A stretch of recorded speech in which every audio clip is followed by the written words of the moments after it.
वृषभानु जय कीर्तिदा सुंदरी जय वृषभानु जय कीर्तिदा सुंदरी जय पौर्णमासी जय अभिरा नगरी जय पौर्णमासी जय अभिगनगरी जय जय गोपीश्वर वृंदावन जय जय गोपेश्वर वृंदावन जय जय कृष्ण सखा भटु द्विजरा जय जय कृष्ण सखा बटुलिगरा जय राम घाट जय रोहिणी नंदन जय राम घाट जय रोहिणी नंदन जय जय वृंदावन वासी जत जय जय वृंदावन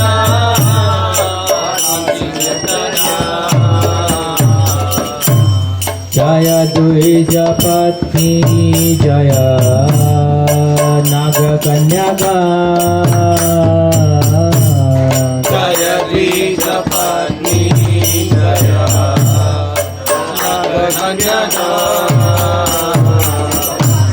भक्ति तेज हर पैल गोविंद चरा भक्ति तेज हार पाइला गोविंद चरण श्रीरास मंडल जय जय राधा श्याम श्रीरस मंडल जय जय राधा श्याम जय जय रास लीला सर्व मनोरम जय जय रास लीला सर्व मनोरम जय जय ज्वल रस सर्व रस जय जय रस सर्व रस परकिया भावे जहाँ प्रजते प्रचार परकिया भावे जहाँ प्रजते प्रचार श्री जानव पाद पद्म कौरिया स्मरण श्री जानव पाद पद्म कौरिया स्मरण दीन कृष्ण दास कहे नाम संकीर्तन दीन कृष्ण दास कहे नाम संकीर्तन जय राधे जय कृष्ण जय वृंदावन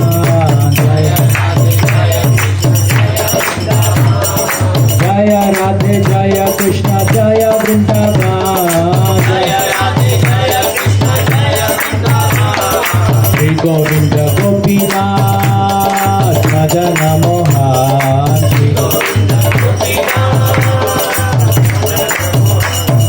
श्री गोविंद गोपीनाथ मदन मोहन श्री गोविंद गोपीनाथ मदन मोहन श्याम कुंड Radha Kund Giri Govardhan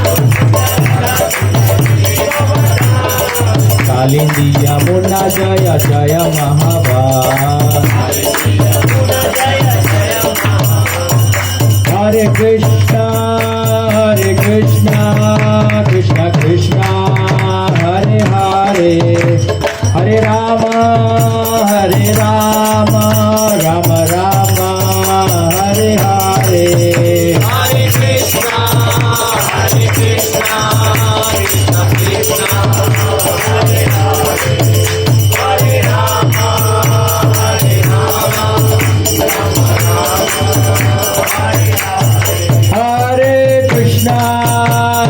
Krishna, Krishna Krishna, Hare Hare, Hare Rama,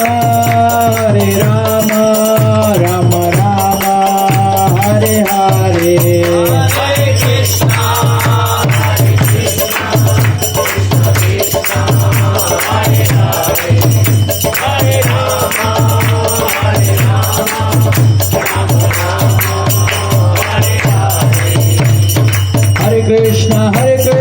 Krishna Krishna, Hare Hare, Hare Ram, Ram Ram, Hare Hare. Hare Krishna, Krishna Krishna, Hare Hare Krishna, Krishna Krishna, Hare Hare, Hare Ram, Ram Ram, Hare Hare. Hare Krishna, Krishna Krishna, Hare Hare Krishna, Krishna Krishna, Hare Hare, Hare Ram, Ram Ram, Hare Hare. Hare Krishna,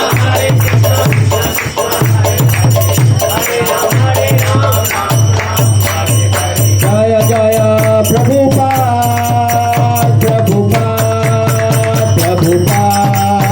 Prabhupada, Jaya Jaya.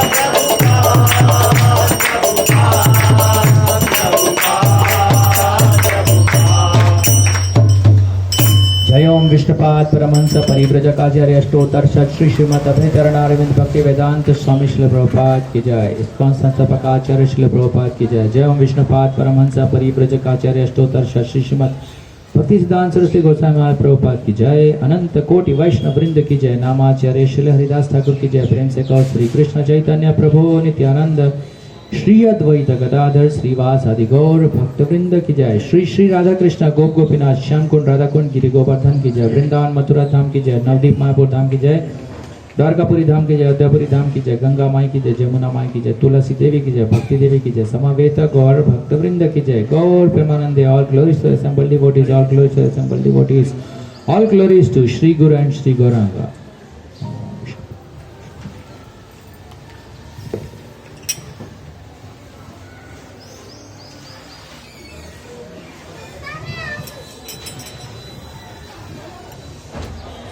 Hare Krishna, Krishna Krishna, Hare Hare, Hare Ram, Ram Ram, Hare Hare. Shri गुरु वैष्णव भगवान तीने स्मरणे विघ्न विनाशन अनायास होय, अनायास होय।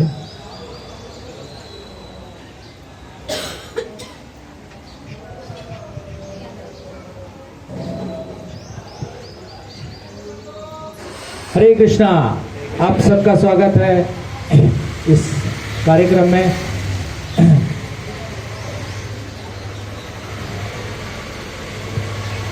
बुधवार को रामनवमी है, भगवान राम का प्राकट्य दिवस। तो हम थोड़ा बहुत भगवान के बारे में चर्चा करेंगे। क्या होगा भगवान के बारे में चर्चा करके? पॉलिटिक्स के बारे में चर्चा कर सकते हैं, स्पोर्ट्स के बारे में कर सकते हैं। भगवान के बारे में चर्चा करने से क्या होता है? क्या होता है भगवान के बारे में चर्चा करने से? जीवन शांति मिले। शांति मरते है, एक जवाब है। और कुछ?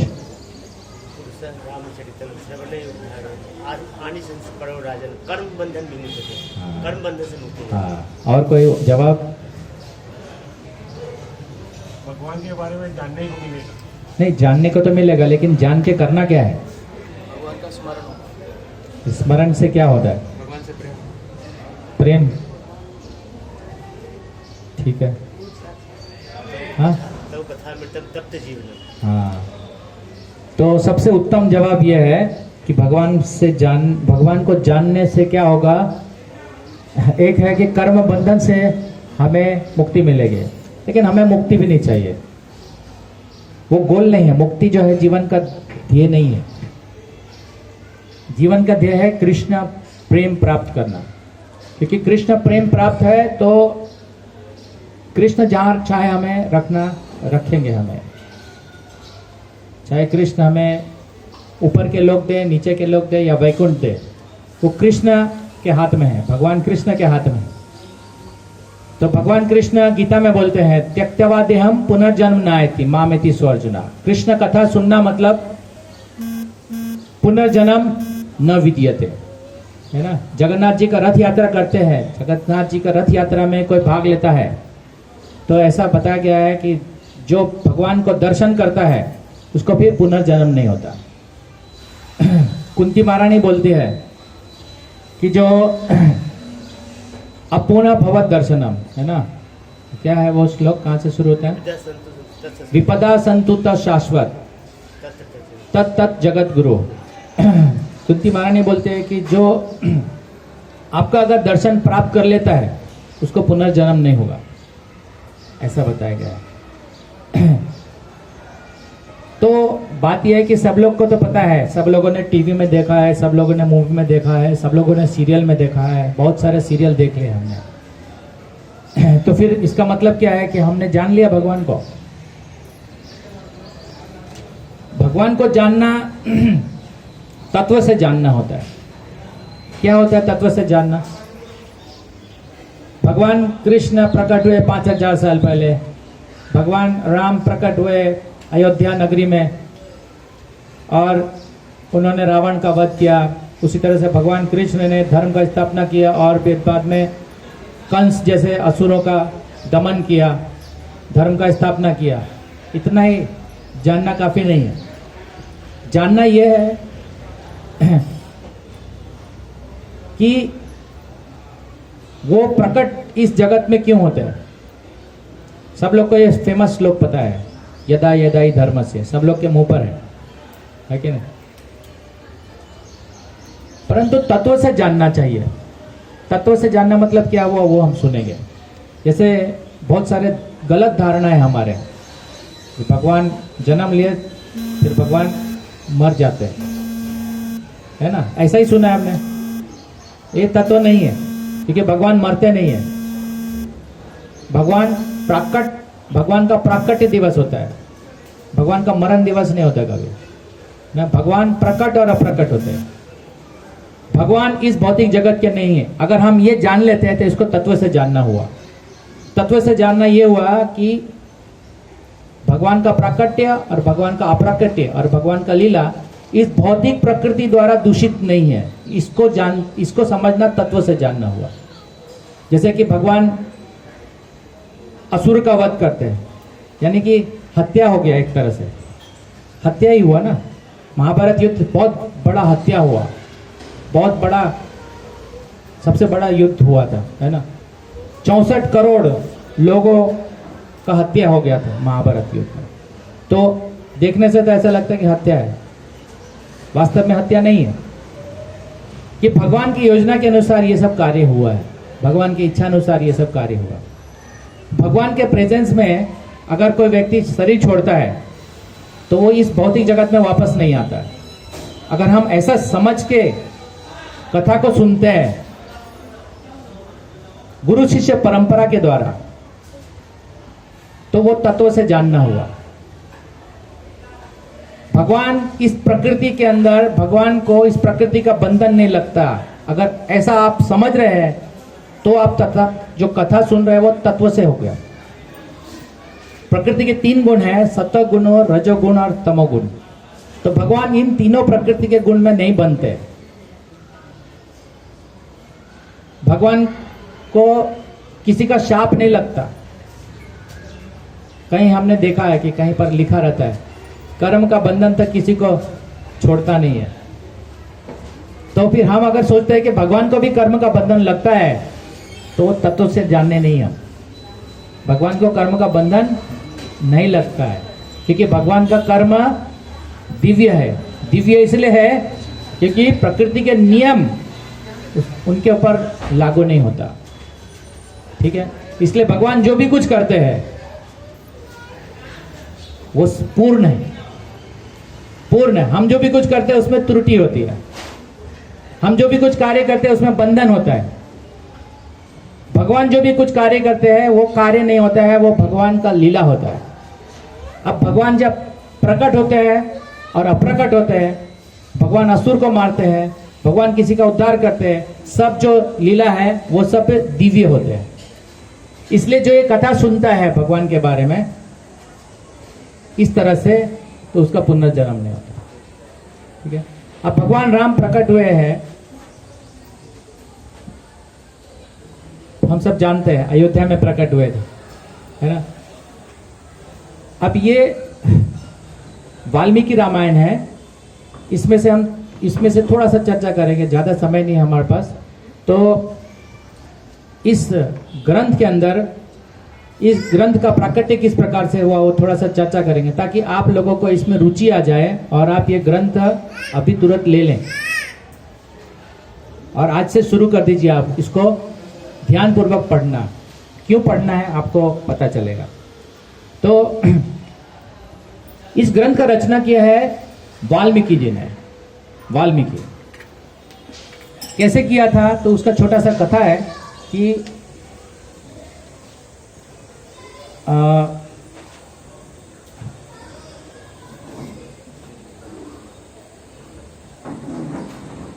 यहाँ पर इसका जो कथा है ये बालकांड के अंदर आता है। अब इसके अंदर सबको मालूम है, शायद आपने बहुत से लोगों ने पढ़ा होगा, ये बालकांड जिसमें भगवान राम का जन्म, युवावस्था एवं विवाह है। अयोध्या कांड के अंदर भगवान राम का वन में प्रस्थान एवं उनके पादुकाओं का राजाभिषेक। फिर तीसरा आता अरण्य कांड। अरण्य कांड के अंदर सीता जी का हरण होता है और जटायु का मोक्ष होता है। फिर किष्किंधा कांड है, इसके अंदर सीता जी की खोज और वानरों से मित्रता। फिर सुंदर कांड है, उसमें सीता जी का खोज हो जाता है और हनुमान जी का चरित्र उसके अंदर आता है सुंदर कांड में। फिर अंतिम जो कांड है, सातवां कांड, उसको बोलते हैं युद्ध कांड। और बाद में भगवान राम का वापस अभिषेक होता है, भगवान राम वापस आते हैं अयोध्या में, वो युद्ध कांड हो गया। और उत्तरकांड में दैत्यों का इतिहास, सीता जी का परित्याग और भगवान राम एवं सीता का प्रस्थान। कहाँ प्रस्थान करेंगे? राम और सीता जी कहाँ प्रस्थान करेंगे? अपने धाम। तो यहाँ पर जो ये अयोध्या है, यहाँ पर जो वृंदावन है, उसको बोलते हैं भौम वृंदावन, भौम अयोध्या। मतलब जो वैकुंठ लोक में अयोध्या है, वैकुंठ लोक में गोलोक है, उसका एक कॉपी, एक सैंपल इस भौतिक जगत में है। आप वृंदावन जाते हैं, दिल्ली के पास जो है, मथुरा डिस्ट्रिक्ट के अंदर आता है, उसी तरह से अयोध्या नगरी है, उत्तर प्रदेश में आता है, उत्तर प्रदेश राज्य में। ये एक रिप्रेजेंटेशन है आध्यात्मिक जगत का, छोटा सा, क्योंकि हम उतना ही समझ सकते, उतना भी नहीं समझ सकते। तो भगवान इस धरती पर ये सब लीला स्थली है जिस पर प्राकट्य हुए हैं भगवान। तो एक बार की बात है, विश्वामित्र जो है, विश्वामित्र मुनि, वो अपने शिष्य भारद्वाज के साथ जा रहे थे कहीं, मतलब एक नदी में स्नान करने जा रहे थे।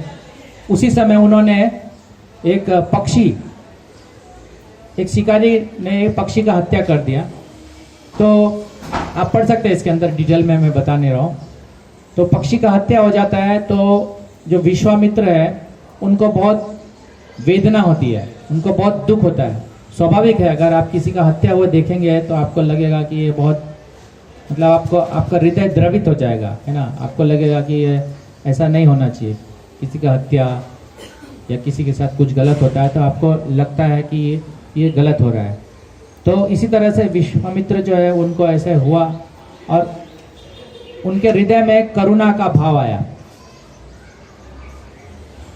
फिर उस करुणा के भाव से उनको एक प्रेरणा मिली और उन्होंने कुछ पंक्ति लिखी, 4 पंक्ति लिखी, और वो शिकारी को भी शाप दे दिया। फिर बाद में उन्होंने सोचा कि इतना गुस्सा मेरे पर कैसे आया, इतना क्रोध मैं कैसे कर सकता हूँ। फिर फिर बाद में ब्रह्मा जी आए, उनको बताया कि नहीं, ये हमारे योजना के अनुसार हुआ है सब कुछ। और बाद में उन्होंने फिर इस योजना के अनुसार ब्रह्मा जी ने उनको प्रेरणा दी, फिर उन्होंने एक ग्रंथ की रचना की और उस ग्रंथ का नाम है श्री रामायण। श्री रामायण। अब वो उन्होंने रचना तो कर ली, तब इसको जैसे प्रभुपाद जी ने इतने सारे ग्रंथ को अनुवाद किया, अनुवाद तो करके रख दिया, लेकिन फिर इसको प्रचार करना पड़ेगा ना। कौन करेगा प्रचार? उनके शिष्य लोगों ने किया ना, हम लोग कर रहे हैं प्रचार, सब लोग को जोड़ रहे हैं। तो उसी तरह से ये ग्रंथ का भी प्रचार होना था, तो इनको प्रचार किया भगवान राम के ही पुत्र ने किया, लव और कुश ने वो प्रचार किया। तो बहुत सुंदर वर्णन है इसके अंदर। अगर आप पेज बाय पेज पढ़ते हैं तो आपको बहुत ऐसा अनुभूति होगी कि आप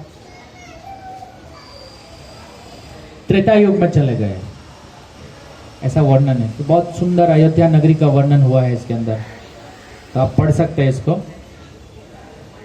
तो इसके अंदर भगवान राम का प्राकट्य हुआ है। तो प्राकट्य हुआ है चैत्र मास, यानी कि जो महीना चल रहा है चैत्र मास के अंदर ही, जो कृष्ण पक्ष के अंदर 9वां तिथि है, भगवान राम आए थे इसलिए राम नवमी बोलते हैं। तो दशरथ महाराज की 3 रानियां थी। वो 3 रानियों में से प्रथम जो थी उनका कौशल्या माता से जो पुत्र प्राप्त हुआ वो है राम, श्री राम। फिर कैकेयी से हुए भरत, और सुमित्रा से हुए लक्ष्मण और शत्रुघ्न। अब ये बात मैं बताना चाहता हूँ, कुछ लोग सोचते हैं श्री राम मतलब भगवान, ठीक है श्री राम भगवान है, बाकी जो 3 भाई है उनका क्या? तो वो कहीं ज़्यादा चर्चा नहीं है। लेकिन आप वाल्मीकि रामायण पढ़ते हैं तो आपको पता चलेगा कि, और मैं भी बताऊंगा आगे कि क्यों है ये। श्री राम, लक्ष्मण, भरत और शत्रुघ्न। श्री राम स्वयं विष्णु है, लक्ष्मण अनंत शेष है, और शत्रुघ्न और भरत जो है वो भी विष्णु है। तो ये जो 4 है, राम, लक्ष्मण, भरत, शत्रुघ्न, ये चारों ही विष्णु है। ऐसा नहीं समझना चाहिए कि श्री राम ही भगवान है, लक्ष्मण नहीं है, या फिर भरत नहीं है, या शत्रुघ्न नहीं है। वो कैसे है आपको बताता हूँ। भगवान कृष्ण जब अपना विस्तार करते हैं, ध्यान से सुनिए, इसको बोलते हैं तत्व से समझना, तत्व दृष्टि है यह। भगवान श्री कृष्ण अपना विस्तार करते हैं तो सबसे प्रथम विस्तार है बलराम, बलराम या बलदेव जिसको बोलते हैं। बलदेव जो है उनको संकर्षण भी बोलते हैं। तो वो विस्तार करते हैं अपना 4 रूप में, वो है वासुदेव, संकर्षण, प्रद्युम्न, अनिरुद्ध। वासुदेव, संकर्षण, प्रद्युम्न, अनिरुद्ध। उनसे एक और विस्तार होता है नारायण, चतुर्भुज चतुर्भुज नारायण, 4 भुजा वाले, 4 हाथ वाले नारायण। फिर से एक विस्तार होता है वासुदेव, संकर्षण, प्रद्युम्न, अनिरुद्ध। फिर एक विस्तार होता है इस भौतिक जगत के सृष्टि के लिए, वो है महाविष्णु। अब महाविष्णु हर एक ब्रह्मांड में प्रवेश करते हैं, और हर एक ब्रह्मांड में फिर उनका 2 और विस्तार होता है, गर्भदक्षा विष्णु और शिरोदक्षा के विष्णु के रूप में। अभी शिरोदक्षा विष्णु वही है जो आपके हृदय में चतुर्भुज परमात्मा बैठे हैं, आप देख सकते हैं, दिख रहा है आपके हृदय में चतुर्भुज परमात्मा है, वो है शिरोदक्षा विष्णु। तो आप समझ रहे हैं भगवान कैसे विस्तार किया, 1 सेकेंड में आपको पता चल गया ना। ये है, और वही ये जो 4 है, आप वसुदेव, संकर्षण, प्रद्युम्न, अनिरुद्ध, यही 4 भाई है, यानी ये विष्णु तत्व है। भगवान राम, भगवान लक्ष्मण, भगवान अनिरुद्ध और भगवान भरत, ये चारों जो है भगवान है। भगवान अपने आप को विस्तार करते हैं तो उनका शक्ति कम नहीं होता है, जैसे कि कोई पदार्थ से कुछ चीज बना, जैसे एक कागज का टुकड़ा, ये कागज का टुकड़ा है, कागज का टुकड़ा, ठीक है। इसको अगर मैं फाड़ता हूं, फिर फाड़ता हूं, कितना टुकड़ा कर दिया?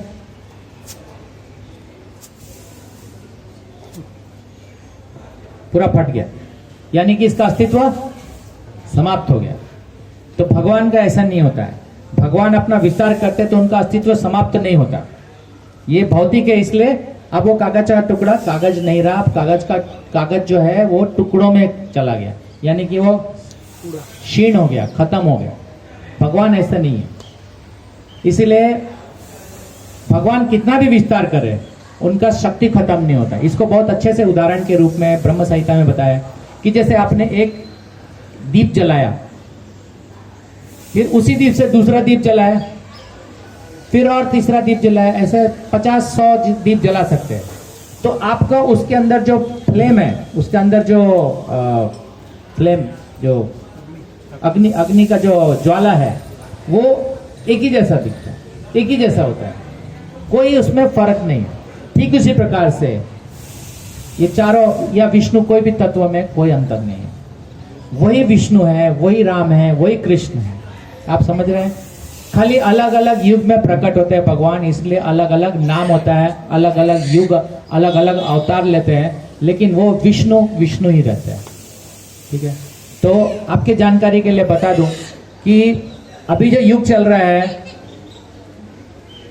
71 चतुर्युग में से एक जो युग चल रहा है वो है 28वां चतुर्युग। तो भगवान जब गीता बताया है वो 28वां चतुर्युग में बताया है, और भगवान राम जो प्रकट हुए हैं वो 24वें चतुर्युग में प्रकट हुए है ना।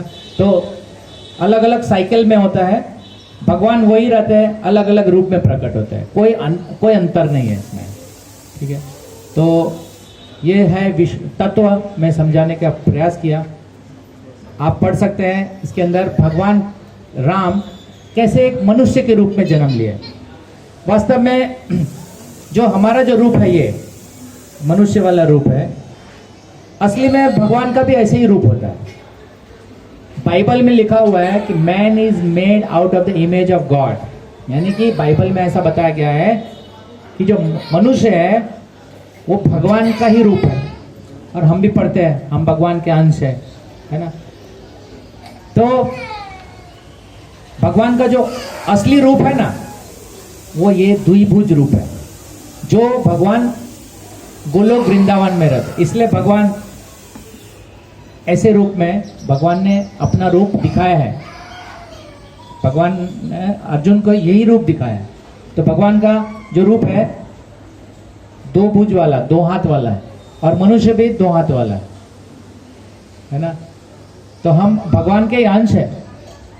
तो वही भगवान अलग अलग युग में आते हैं हमको सिखाने के लिए, आकर्षण करने के लिए कि आप यहाँ पे तकलीफ में मत हो, यहाँ पे सड़ो मत, है ना। अलग अलग शरीर प्राप्त करते हैं हम, अलग अलग योनि में भ्रमण करते हैं। तो भगवान यहाँ पे प्रकट होके बताते हैं, लीला करते हैं, आओ मेरे पास, हमारे पास आओ, हमारे पास, हमारे धाम में। वही हमारा वास्तविक घर है। कौन सा घर है हमारा? वैकुंठ धाम।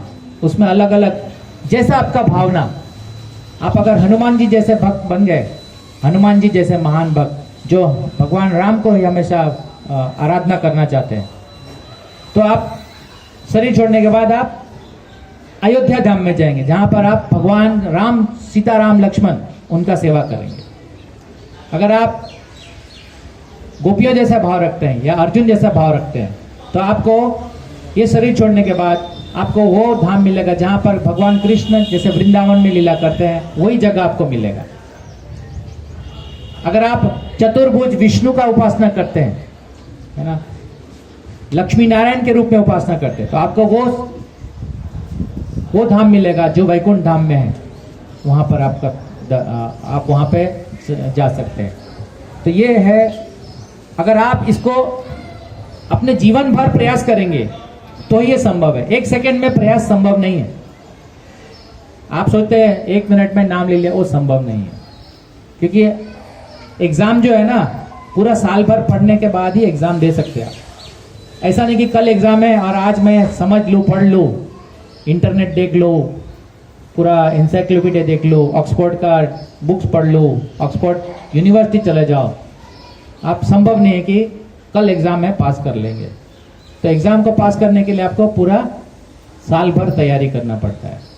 ठीक उसी प्रकार से ये जीवन के एग्जाम को पास करने के लिए आपको साल भर तैयारी करना पड़ता है। साल भर मतलब लाइफ टाइम को करना पड़ता है। इसीलिए हमको बताया जाता है हमको शास्त्र पढ़ना चाहिए। हम ऐसा नहीं बोल रहे जब भी समय मिले, हम ऐसा बोल रहे हैं समय निकालिए। जब भी समय तो कभी नहीं मिलेगा, है ना। तो भगवान राम मनुष्य के रूप में आके बता रहे हैं कि उन्होंने कैसे अपना जीवन किस प्रकार से आज्ञा पालन, है ना, गुरु की आज्ञा का पालन, माता पिता की आज्ञा का पालन, ये सब करके किस प्रकार से संसार को चलाया। वो एक राजा के रूप में प्रकट हुए, मर्यादा पुरुषोत्तम के रूप में प्रकट हुए। तो हमें ये सब सुनना चाहिए। ये सुनने से हमारा बुद्धि ठीक होगा, बुद्धि शुद्ध होगा। बुद्धि शुद्ध होगा तो आपको ये और बार बार पढ़ने का मन करेगा। नहीं तो ऐसा लगेगा कि हम आपको बोल रहे हैं, प्रेशर कर रहे हैं। लेकिन ये स्वाभाविक रूप से आना चाहिए। इसलिए माता पिता का कर्तव्य होता है कि सभी अपने बच्चों को और घर में ये रामायण, गीता, ये सब पढ़ा जाए। ठीक है। हरे कृष्णा। कोई प्रश्न तो आप पूछ सकते हैं।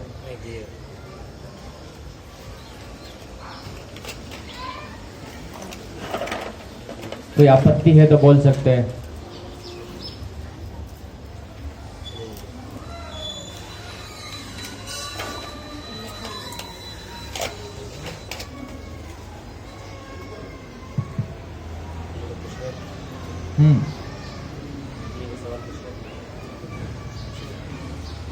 आप नहीं पूछते तो मैं पूछूंगा, मैं स्टूडेंट बन के पूछूंगा। मैं पूछूं? मैं पूछता हूं, चलो।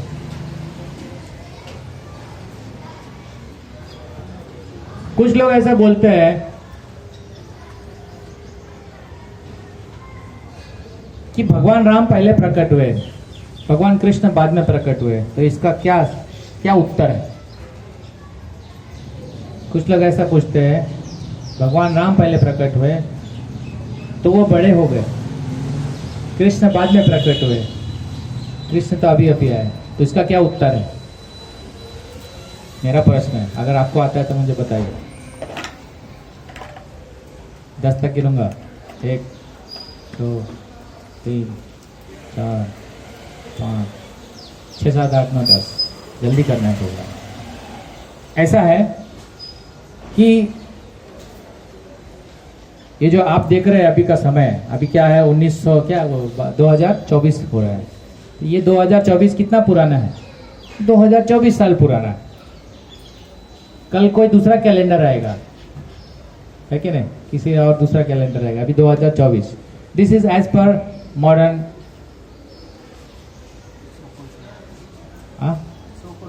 बेस्ड ऑन जीसस क्राइस्ट, है ना। जीसस क्राइस्ट के हिसाब से है ये।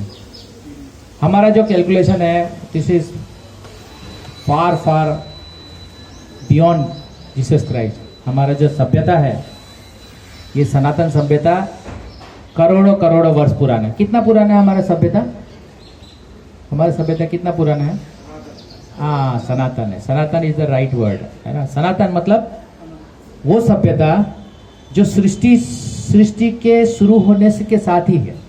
मतलब सृष्टि के साथ ही सभ्यता है। ऐसा नहीं कि थॉमस मैकॉली बोलता है, थॉमस मैकॉली एक ब्रिटिश, वो बोल के गया कि ये जो सभ्यता है हमारा भारतीय सभ्यता, ये बहुत पुरानी सभ्यता है और ये पत्थर के युग का सभ्यता है, बिना काम के सभ्यता है। मतलब सभ्यता ही नहीं है, ऐसा बोलते हैं। स्टोन एज, ये क्या गुफा में रहने वाले लोग, ये क्या पुराने ख्यालात के लोग, ऐसा बोल के चला गया। और हम लोग मानते भी अभी, हाँ ये पुराना है, चेंज करो इसको, नया कुछ करो। भगवत गीता पढ़ते थे, अभी कोई नहीं पढ़ता है भगवत गीता, निकाल दो भगवत गीता, है ना। रामायण सब पहले पढ़ते थे, अभी क्या जरूरत है पढ़ने का? रामायण क्या पढ़ने का? क्यों महाभारत हमको पढ़ने की? ये तो पुराना चीज है, पुरानी बात है उसको निकाल दो अपना। बात ऐसा नहीं है।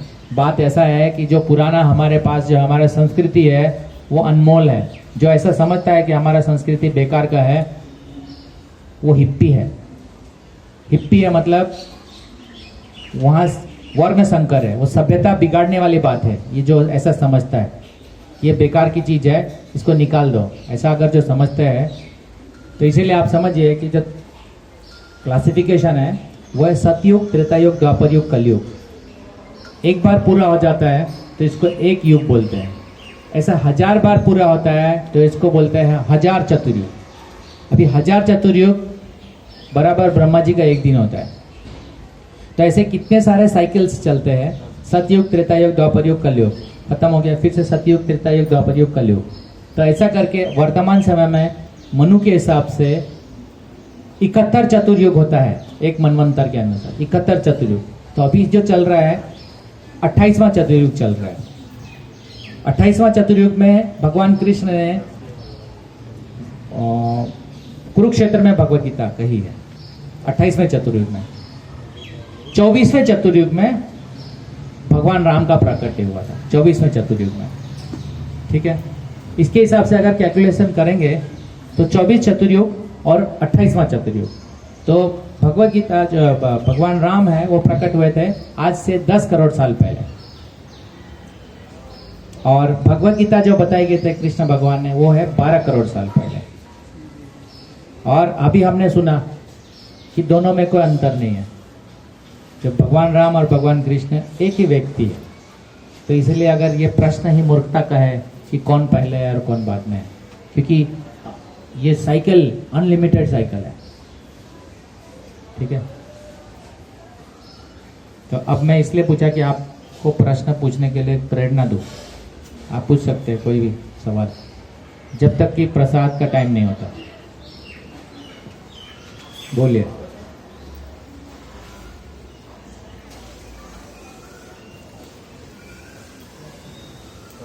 हाँ बोलिए, माइक। मेरा फ्रेंड है, उसके पापा एकदम नास्तिक है। वो बोलते हैं कि भगवान के पास शस्त्र क्यों होते हैं, मतलब अभी के टाइम पे मतलब वेपन्स होना यानी सिक्योरिटी प्रोटोकॉल्स, लेकिन भगवान के पास ऐसा क्यों? मेरे को वैसा क्वेश्चन पूछा था लेकिन मेरा आंसर मतलब नहीं। आंसर इसलिए नहीं है हमारे पास क्योंकि आप अगर आप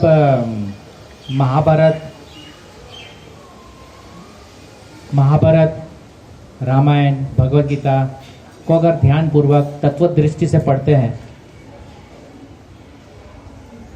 तो आपको पता चलेगा कि ईशोपनिषद में बताया, जैसे कि ईशोपनिषद में बताया कि भगवान पूर्ण है, हर तरह से पूर्ण है भगवान, तो उनको शस्त्र लेने का जरूरत नहीं पड़ता। अब जैसे कि जगन्नाथ है, भगवान जगन्नाथ, सुदर्शन चक्र जो है, सुदर्शन चक्र वो भगवान का जो अस्त्र है वो भी सजीव है। जैसे कि आप और मैं सजीव है, भगवान सजीव है, तो वैसे ही उनका जो चक्र है, उनका जो अस्त्र है वो भी सजीव है। वैकुंठ में बताया जाता है कि जैसे वहां पर जो पौधा है, वहां की जो गाय है वो अनलिमिटेड दूध देती है, जब चाहिए तब मिल जाता है। इच्छा करो वो दूध मिलेगा, इच्छा करो वो मिलेगा। वो क्या बोलते हैं, एक मणि होता है, क्या बोलते हैं उसको, कौन सा मणि? नहीं, पारस नहीं, नहीं, कौस्तुभ मणि तो भगवान धारण करते हैं, जो इच्छित फल देता है, चिंतामणि। तो वो भगवान चिंतामणि है, वो जब चाहे कुछ भी प्रोड्यूस कर सकते हैं। कुछ योगी लोग ऐसा करते हैं, 9 प्रकार के सिद्धि होते हैं, उसमें से एक सिद्धि होता है प्राप्ति सिद्धि। यहाँ पे बैठे बैठे चांद पे चला जाएगा, ऐसा योगी होते हैं। संतान उत्पत्ति करने के लिए स्त्री पुरुष चाहिए साधारण तरह से, लेकिन विश्वामित्र मुनि इतने पावरफुल थे, पेड़ से भी निकाल सकते हैं संतान, ऐसे पावरफुल है। एक जीवात्मा ऐसा कर सकता है। तो तो भगवान क्यों नहीं कर सकते? अनंत कोटि ब्रह्मांड भगवान के श्वास से निकलता है, तो उनको छोटा मोटा शस्त्र का क्या जरूरत है? अभी भगवान नरसिंह देव प्रकट हुए क्योंकि भक्त का इच्छा था। भक्त ने बोला, प्रहलाद ने बोला कि खंबे में भी हिरण्यकशिपु नास्तिक है, उसने बोला सब जगह भगवान है, तो खंबे में भी भगवान है। प्रहलाद महाराज ने बोला हाँ है, तो भगवान वहां से प्रकट हो। इसलिए अगर हमें फेथ है ना तो भगवान प्रकट हो जाएंगे।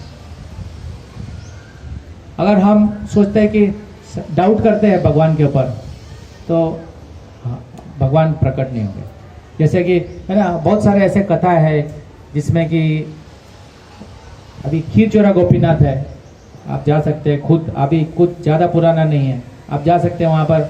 वहाँ के विग्रह ने माधवेंद्रपुरी के लिए खीर रखा था अलग से। तो ऐसा नहीं है, भगवान कुछ भी कर सकते हैं, तुरंत प्रकट कर सकते हैं, 1 सेकेंड में। उन्होंने 18 दिन में सब खत्म कर दिया। अभी कितना सारा वॉर चल रहा है, खत्म ही नहीं होता, चलता रहता है। भगवान ने 18 दिन में खत्म कर दिया। क्यों खत्म किया? वो वॉर नहीं है, वो धर्म युद्ध था। भगवान चाहते थे जिस चीज को यहाँ से हटा के वैकुंठ में भेजना, वो भगवान ने वैसे कर दिया। भगवान के लिए कोई भी चीज असंभव नहीं है, लेकिन हम अगर फेथलेस है तो हमारे लिए असंभव है। बात ये नहीं आस्तिकता और नास्तिकता का, कलयुग के अंदर सब नास्तिक ही है वैसे तो, लेकिन हम भी थोड़े से नास्तिक ही हो जाते हैं कई बार, ऐसा है देखा जाए तो। हमें भी लगता है कि ये पत्थर, ये भगवान खाली फोटो ही तो है, लेकिन वास्तव में भगवान बोलते हैं अगर प्रेम पूर्वक मुझे पत्ता, जल, फूल दिया तो मैं इसको स्वीकार करता हूँ। भगवान तुरंत स्वीकार कैसे कर लेते हैं? भगवान के हाथ पैर आध्यात्मिक है, तो कुछ भी प्रकट कर सकते हैं, अप्रकट कर सकते हैं। ये विश्वास होना चाहिए हमको, तब हम दूसरे को जवाब दे सकते हैं। विश्वास आने के लिए हमें कन्विंस होना चाहिए, तब हम दूसरे को बता सकते हैं। इसलिए चैतन्य महाप्रभु का आदेश है, अगर हम ऐसा कर पाए तो हम दूसरे को विश्वास दिला सकते हैं। चैतन्य महाप्रभु का आदेश है, जारे दाखो तारे कहो कृष्ण उपदेश, आमार आज्ञा गुरु है तारे देश। जो प्रभुपाद जी ने करके दिखाया, प्रभुपाद जी ने करके दिखाया। उनके गुरु महाराज ने बोला था कि आप ये ज्ञान का प्रचार करो वेस्टर्न वर्ल्ड में, और वेस्टर्न वर्ल्ड में सब नास्तिक है, 100% नास्तिक है। तो वहां जाके आप प्रचार किया। कैसे किया प्रचार? इसी बल पर किया उन्होंने। उनको फेथ था, श्रद्धा शब्द विश्वास करिले सुदृढ़, है ना। श्रद्धा पूरा विश्वास, श्रद्धा ये है, वो फेथ वो है कि भगवान परम है। ऐसा अगर हमको फेथ है तो भगवान का जो उपदेश है वो भी परम है, भगवान का जो वाणी है वो भी परम है।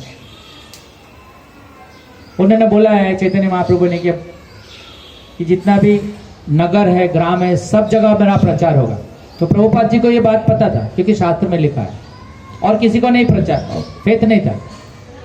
प्रभुपाद जी को फेथ था कि महाप्रभु ने बोला है कि क्या है, नगर आदि सर्वत्र प्रचार हो मोरा नाम। उनका फेथ था पृथ्वी के ऊपर जितने भी नगर और सब। तो आप पेरू में जाइए, पेरू पता है किधर है? पेरू साउथ अमेरिका में कंट्री है। वेनेजुएला है, जर्मनी है, अर्जेंटीना है, अफ्रीका है, युगांडा है, कहाँ सब जगह प्रभुपाद जी गए, और अभी उनके रिप्रेजेंटेटिव जा रहे हैं। क्या बोल रहे? कैसे संभव है, कैसे संभव है कि ये लोग सुनेंगे? कैसे संभव है? कौन सुनेगा?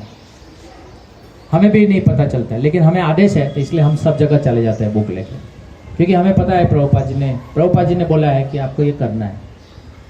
आप ये करेंगे, आप कन्विंस हैं तो वो कन्विंस हो सकते हैं।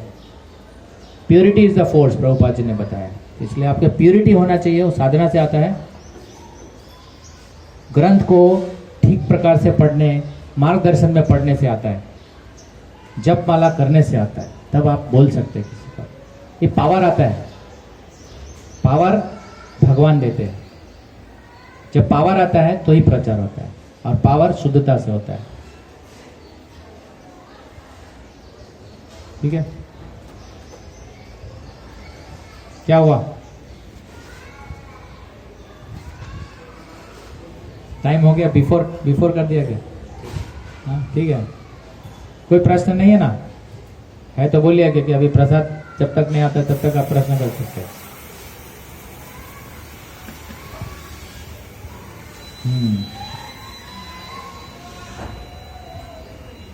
गीता कैसे पढ़ना चाहिए? जो पहली बार पढ़ेंगे तो कैसे पढ़ना चाहिए, मेरा प्रश्न है। गीता तो बहुत भारी होता है ना, इतना मोटा है, कैसे पढ़ना चाहिए?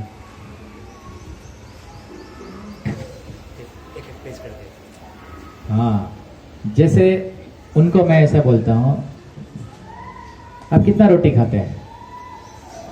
4, 8?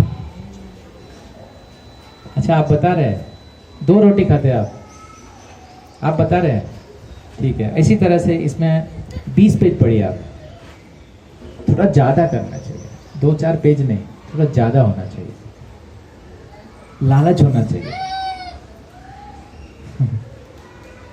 अपना कैपेसिटी बढ़ाना चाहिए। क्यों? किस बेसिस पर? भगवान मदद करने वाले आप, भगवान मदद कर रहे हैं। आप यहाँ बैठे हैं ऐसे, आपका रीढ़ का हड्डी के कारण आप बैठे हैं। रीढ़ का हड्डी का स्ट्रेंथ किसने दिया? भगवान बोलते हैं जो बल है वो मैं देता हूँ, बलम बलवता चाहम, है ना, चैप्टर 10। तो ये जो बल है वो मैं देता हूँ, जो बुद्धि है वो मैं देता हूँ। कौन सा श्लोक है? हाँ, ददामि बुद्धि है कम। और एक और जगह, सर्वस्य चाम हृदि सन्निविष्टो मत स्मृति ज्ञानम अपोनम च। भगवान देते हैं, खाते हैं आप। चलो खाने का है, अभी प्रसाद आएगा तो खाते हैं, तो पचाता कौन है? बस इतना सोच लो आप, एक चीज पचाता कौन है? दूसरा, आप जब जल पीते हैं, पानी पियो, तो जल का स्वाद भगवान है। बस इतना से शुरू होता है। भगवत गीता में विश्वास हो जाएगा आपका। रसोम अपसु कौन्तेय।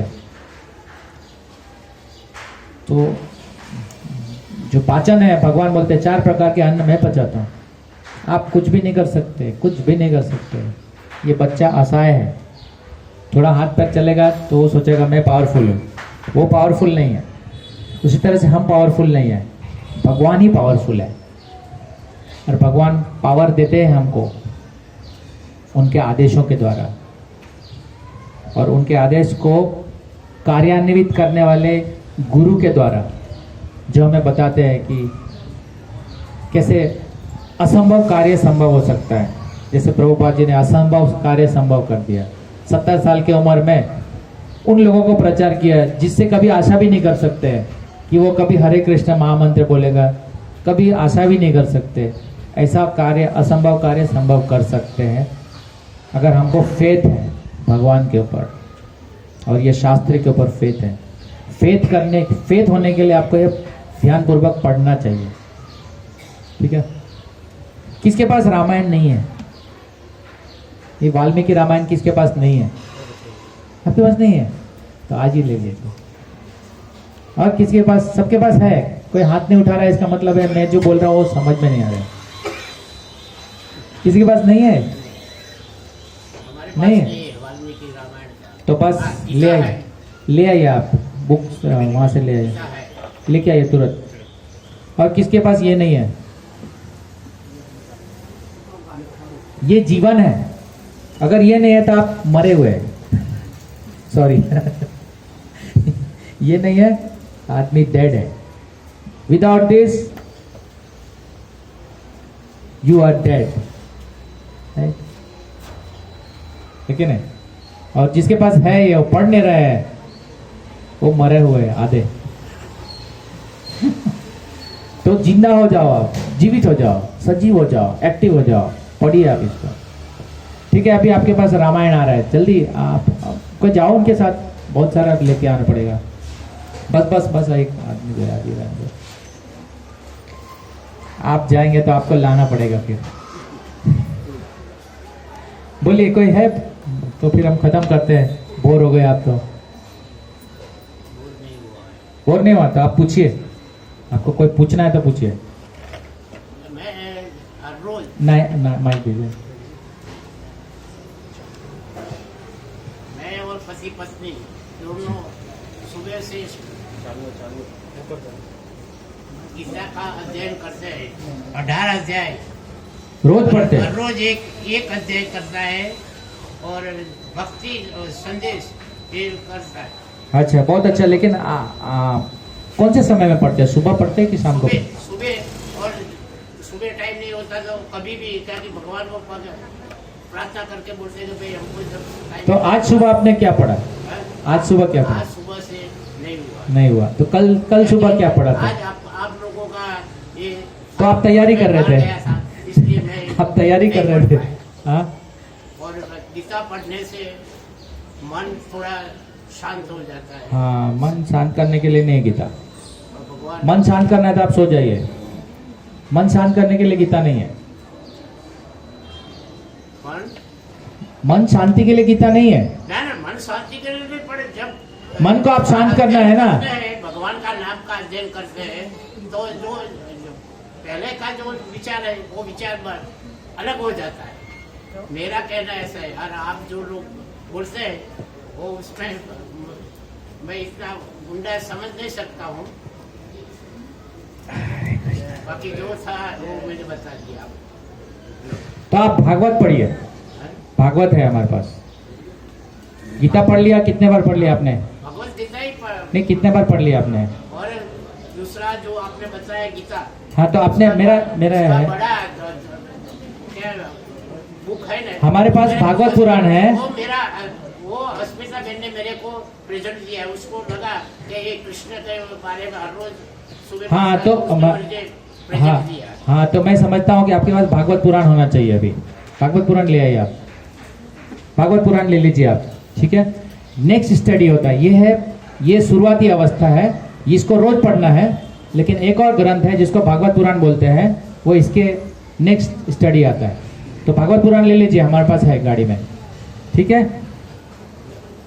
ये आ गया भागवत पुराण, गीता भी आ गया, रामायण भी आ गया। अब किसके पास भागवत पुराण नहीं है? भागवत पुराण किसके पास नहीं है? किसके पास रामायण नहीं है? हाँ, वो माता जी को तो ये हिंदी वाला दे देना। हिंदी वाला है इसमें? हाँ, हिंदी है, सभी लैंग्वेज। हाँ,